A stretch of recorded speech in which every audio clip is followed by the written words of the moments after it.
አዲስ የኮሪደር ልማት ባይኖርም አሁንም የሚፈርሱ ቤቶች መኖራቸውን ሰምተናል። በዚህ ምክንያትም ቤቶች፣ ህንፃዎችና አጥሮች ሊነኩ እንደሚችሉ የደረሰን መረጃ ያሳያል። በሌላ በኩል ደግሞ የኢትዮጵያ ኢኮኖሚ በተያዘው የፈረንጆች ዓመት በ7.2 በመቶ ያድጋል ተብሎ እንደሚጠበቅ አይኤምኤፍ ተነበየ። ይህም ከአፍሪካ ሁለተኛው ፈጣን የኢኮኖሚ እድገት መሆኑን ተቋሙ አስታውቋል። ሰላም ቤተሰቦቻችን፣ መረጃዎቹን የት ሀገርና የት ከተማ ሆናችሁ እየተከታተላችሁ እንደምትገኙ በሀሳብ መስጫው ላይ ጻፉልን። በየትኛው ጉዳይ ላይ መረጃ እንድናቀርብላችሁ እንደምትፈልጉ ማሳውቁን። አሁን ዝርዝር መረጃዎቹን አንድ በአንድ ወደ እናንተ እናደርሳለን። እስከ መጨረሻው አብራችሁን ቆዩ።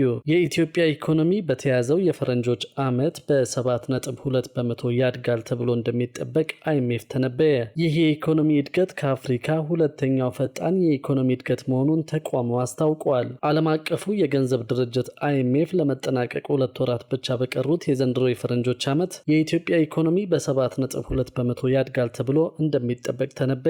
ድርጅቱ ሀገሪቱ በቀጣዩ የፈረንጆቹ 2026 ዓመት ይኖራታል በሚል ያስቀመጠው እድገት ለዚህ ዓመት ከተነበየው በ0.1 በመቶ ያነሰ መሆኑን አውቀናል። መቀመጫውን በዋሽንግተን ዲሲ ያደረገው አይኤምኤፍ ይህንን ያስታወቀው በዓመታዊ ሪፖርቱ ነው። ሪፖርቱ ኢትዮጵያን ጨምሮ ከሰሃራ በታች የሚገኙ 45 ሀገራትን የኢኮኖሚ ሁኔታ የዳሰሰ ነው። ከሰሃራ በታች ያሉ ሀገራት በውጫዊ ሁኔታ ባልተረጋጋ የሸቀጦች ዋጋ መፈናፈኛ በሚያሳጡ የብድር ሁኔታዎች እንዲሁም ባሽቆለቆለው ዓለም አቀፍ የንግድና እርዳታ አካሄድ ቢፈተኑም ኢኮኖሚያቸው ይህንን የመቋቋም ችሎታ ማሳየቱን አይኤምኤፍ አትተዋል። በዚሁ ቀጠና ያለው የኢኮኖሚ እድገት በፈረንጆቹ 2025 ዓመት 4.1 በመቶ በሆነ የተረጋጋ ሁኔታ እንደሚቀጥል አመልክተዋል። ይህ የኢኮኖሚ ትንበያ በመጪው የፈረንጆቹ ዓመት በትንሹ ከፍ እንደሚል የጠቆመው ሪፖርቱ ለዚህም እንደ ኢትዮጵያና ናይጄሪያ ባሉ ሀገራት እየተተገበሩ ያሉ የኢኮኖሚ ማሻሻያ ጥረቶች አስተዋጽኦ እንደሚኖራቸው አመልክተዋል። ኢትዮጵያን ጨምሮ በቀጠናው ያሉ እንደ ቤኒን፣ ኮት ዲቯር፣ ሩዋንዳ እና ዩጋንዳ ያሉ ሀገራት በዓለም አቀፍ ደረጃ ፈጣን እድገት የተመዘገበባቸው መሆኑንም ሪፖርቱ በበጎ ጎኑ ጠቅሷል። በዘንድሮና በመጪው የፈረንጆች ዓመት የሚኖረው ዓለም አቀፍ የኢኮኖሚ እድገት አምና ከነበረው በ0.2 በመቶ እንደሚያንስ ቢጠበቅም ከሰሃራ በታች ያለው የኢኮኖሚ ሁኔታ ግን ከሚያዝያ ወዲህ መጠነኛ መሻሻል ማሳየቱን አይኤምኤፍ ገልጿል። በመጪዎቹ ጊዜያት የነዳጅ ዋጋ ይበልጥ ይቀንሳል ተብሎ ቢጠበቅም ቡናና ወርቅን የመሳሰሉ ዋነኛ ሸቀጦች ዋጋ ግን ከኮቪድ ወረርሽኝ በፊት ከነበረውም ጊዜ በላይ ይጨምራል ሲል ሪፖርቱ አትተዋል። ይህ ሁኔታ እንደ ኢትዮጵያ ላሉ በተፈጥሮ ሀብት ላይ ለተመሰረቱ ሀገራት ጠቃሚ እንደሚሆን አይኤምኤፍ አስታውቋል። የኢትዮጵያን የኢኮኖሚ ሁኔታ በሪፖርቱ ደጋግሞ በበጎ ጎን የጠቀሰው ድርጅቱ ኢትዮጵያ በዘንድሮ የፈረንጆች ዓመት እንደ አንጎላ ሁሉ ባለ ሁለት አሃዝ የዋጋ ግሽበት የተመዘገበባት ሀገር መሆኗንም አልሸሸገም። አይኤምኤፍ ከሰሃራ በታች ያሉ ሀገራትን የኢኮኖሚ እድገት ትንበያ ባስቀመጠበት ዝርዝሩ በተያዘው የፈረንጆች ዓመት ኢትዮጵያ 7.2 በመቶ የኢኮኖሚ እድገት እንደምታስመዘግብ አስፍረዋል። ሀገሪቱ በመጪው የፈረንጆች ዓመት የሚኖራት የኢኮኖሚ እድገት 7.1 በመቶ እንደሚሆንም ተንብየዋል። ይህ የድርጅቱ ትንበያ የኢትዮጵያ መንግስት ይፋ ካደረገው አሃዝ ያነሰ መሆኑን አውቀናል። ፕሬዝዳንት ታዬ አጽቀሥላሴ ከሳምንት በፊት የኢትዮጵያን የኢኮኖሚ እድገት በዘንድሮ በጀት ዓመት ወደ 9 በመቶ ከፍ ለማድረግ መንግስት ማቀዱን ገልጸው ነበር። ፕሬዝዳንቱ የኢትዮጵያ ኢኮኖሚ በ2017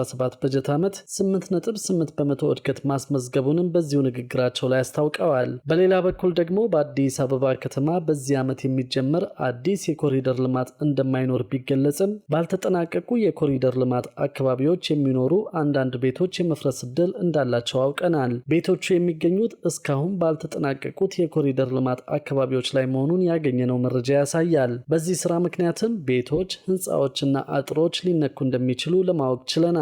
በዚህ ዓመት የሚጀመር አዲስ የኮሪደር ልማት አይኖርም ቢባልም ይህ የቤቶች ፈረሳ መረጃ መውጣቱ ብዙዎችን ማስደንገጡን አውቀናል። የከተማው አስተዳደር አካባቢዎቹ በኮሪደር ልማት አካባቢዎች ያሉና በአንዳንድ የፕላን ለውጥ ምክንያት ሊነኩ የሚችሉ ግንባታዎች ሊኖሩ እንደሚችሉ ገልጸዋል። በተመሳሳይ ጊዜ በ2018 የመንግስት ዋና ትኩረት የኮሪደር መስፋፋት እንዳልሆነ የከተማ አስተዳደሩ አጽንኦት ሰጥቶበታል።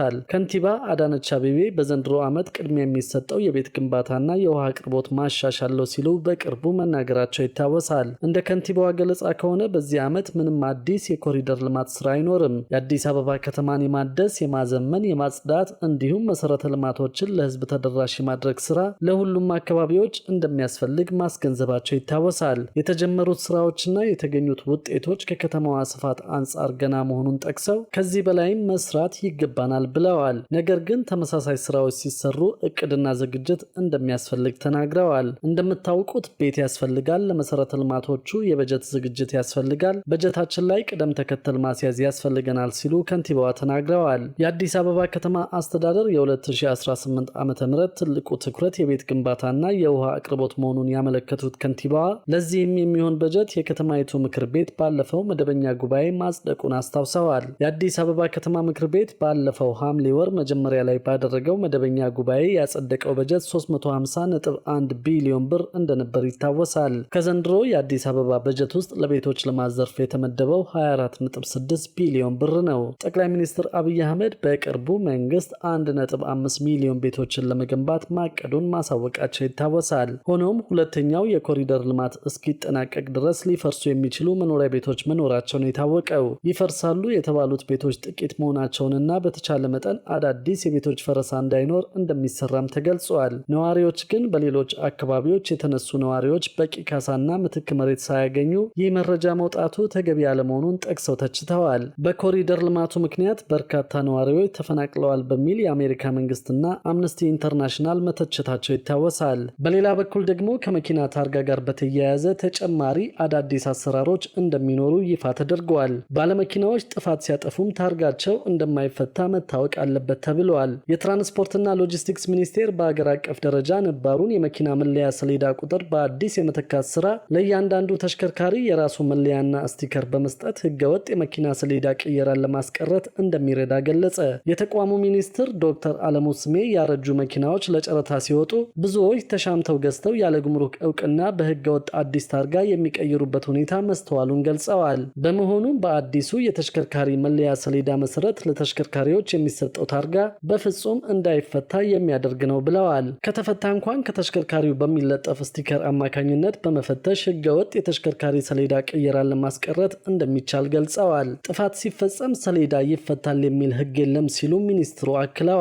በኢትዮጵያ በተለምዶ ስለሚፈታ እንጂ በሌሎች ባደጉት ሀገራት ጥፋት የፈጸመ ተሽከርካሪን ለመቅጣት ቤት ድረስ ይኬዳል እንጂ ማስቆም አያስፈልግም ብለዋል። የተቋሙ ሚኒስትር ዴኤታ አቶ በርሆ ሐሰንም ይህንኑ ሐሳብ ተጋርተው ታርጋ እንዳይፈታ የሚያደርግ አሰራር እየተዘረጋ መሆኑን አስረድተዋል። የአዲሱን ታርጋ ወጪ በተመለከተ ሁሉም የራሱን ወጪ ይሸፍናል፣ የሚቀየረው የመስሪያ ቤት ተሽከርካሪ ከሆነ መስሪያ ቤቱ ይከፍላለው ያሉት የተሽከርካሪ ምዝገባ ለመጨረሻ ጊዜ የተካሄደው በ1994 ዓ.ም በመሆኑ በግምት ወደ 1.6 ሚሊዮን መኪናዎች እንዳሉ ቢታመንም ትክክለኛው ቁጥር እንደማይታወቅ ተገልጿል። አዲሱ አሰራር ተሽከርካሪንና የተሽከርካሪ ቁጥርን ለመለየት ይረዳልን ብለዋል። ወደ 2 ሚሊዮን የተሽከርካሪ ታርጋ ለማምረት እቅድ መያዙም ነው የታወቀው። አዲሱን ታርጋ የመቀየር ስራውም ከ2 እስከ 3 ወራት ባለው ጊዜ ውስጥ ተግባራዊ እንደሚደረግ ቢነገርም ትክክለኛ ቀኑን መግለጽ ግን እንደሚያስቸግር ተገልጿል። በአዲሱ አሰራር ቀደም ሲል የነበረውን የመኪና ሰነድ በመለየት በድጋሚ የሚያረጋግጥ ይሆናል ተብሏል።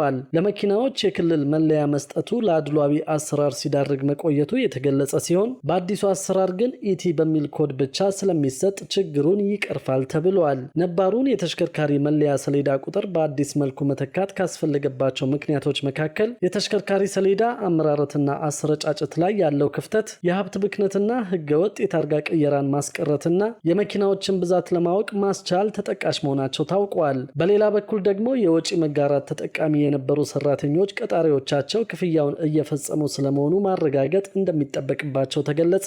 ተማሪዎች በከፍተኛ ትምህርት ተቋማት በነበራቸው ቆይታ ሲገለገሉበት የቆዩትን የወጪ መጋራት ክፍያን በተመለከተ ተቀጣሪ ከሆኑ በኋላ አሰሪዎቻቸው ወይም ቀጣሪዎቻቸው ክፍያውን እየፈጸሙ ስለመሆኑ ማረጋገጥ እንደሚገባቸው የገቢዎች ሚኒስቴር አስታውቋል። በዩኒቨርሲቲ የወጪ መጋራት ተጠቃሚ የሆኑ ተማሪዎች ክፍያውን የሚፈጽሙት ስራ ላይ ሲሰማሩ እንደሆነ የገለጹት በሚኒስቴር መስሪያ ቤቱ የታክስ ከፋዮች ምዝገባና አገልግሎት ዳይሬክተር አቶ ደረጀ ፋና ናቸው። ትምህርት ሚኒስቴር የወጪ መጋራቱን መጠን መረጃ ለገቢዎች ሚኒስቴር እንደሚሰጥ ያነሱት ዳይሬክተሩ ስራ ከተቀጠሩ በኋላ ደግሞ ቀጣሪያቸው ክፍያውን ተግባራዊ እንደሚያደርገው ተናግረዋል። በዚህም መሰረት የወጪ መጋራት ተጠቃሚ የሆኑና ወደ ስራ ዓለም የተቀላቀሉ ሰራተኞች አሁን ላይ ቀጣሪዎቻቸው ክፍያውን እየፈጸሙ ስለመሆኑ ማረጋገጥ እንደሚገባቸው ገልጸዋል። በግላቸው የሚከፍሉ ካሉም ደግሞ ወደ ገቢዎች ቢሮ በመሄድ ክፍያቸውን በመፈጸም የዜግነት ግዴታቸውን መወጣት እንደሚገባቸው አሳስበዋል። የወጪ መጋራት አዋጁ ከ1996 ዓ.ም